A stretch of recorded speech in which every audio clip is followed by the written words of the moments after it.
What is it about the Broncos and poker machines? Is it just because it's seen as dangerous up in Queensland, an alternative? Because it works out so well for us when we do get on the pokies, Chris. 58-0.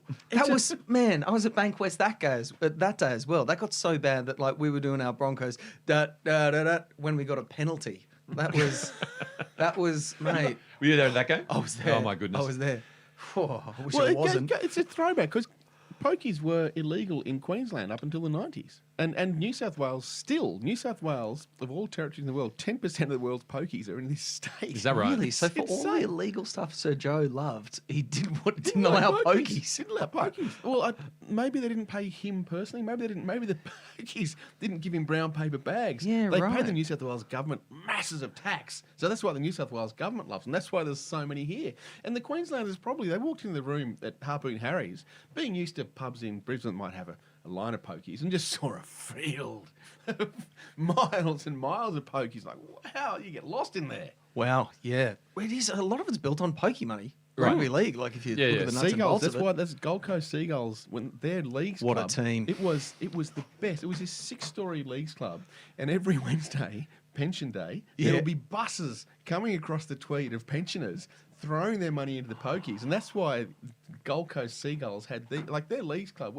We played there Made of in gold. the 90s. It was fantastic. We drove the band truck into this little room, and the truck was on the stage, on the 1,500-seat auditorium. Beautiful. So instead of having to unload and lug all the crap upstairs, we're just dumping it out on the stage going, how good.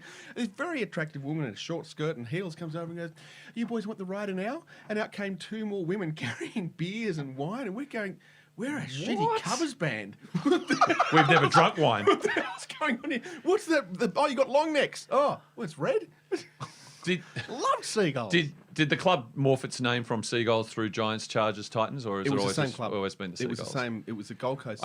Many years ago, I went to Sweden via Denmark and caught a ferry from wherever to Malmo, right? Yeah. And there were a whole bunch of drunk Swedes because alcohol was prohibitively expensive because of the laws in Sweden. So what everyone would do was hop on the ferry, Load up. absolutely get tanked in Denmark, and they go home.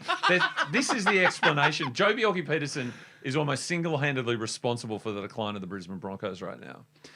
Now, if there's a bellwether, it has to be your boy Tavita Pangai Jr., who used to be your boy, Dennis. Am I correct? He was our boy. Do you regret losing him? Ooh, boy. He's a bit like Anthony Milford.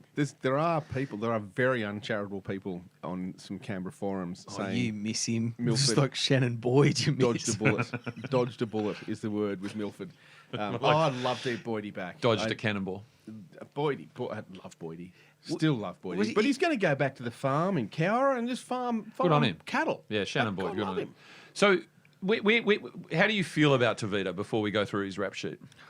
I don't like. I think he's a hell of a forward when he's on, and I love his aggression. I think he's like a Gordy Tallis style playing forward. I just think he gets sent off too much. What, you think Gordon didn't? Don't talk to me. Just Well, go. Gordon's 100 times the player that Tavita Pangai Jr. is. I fancy.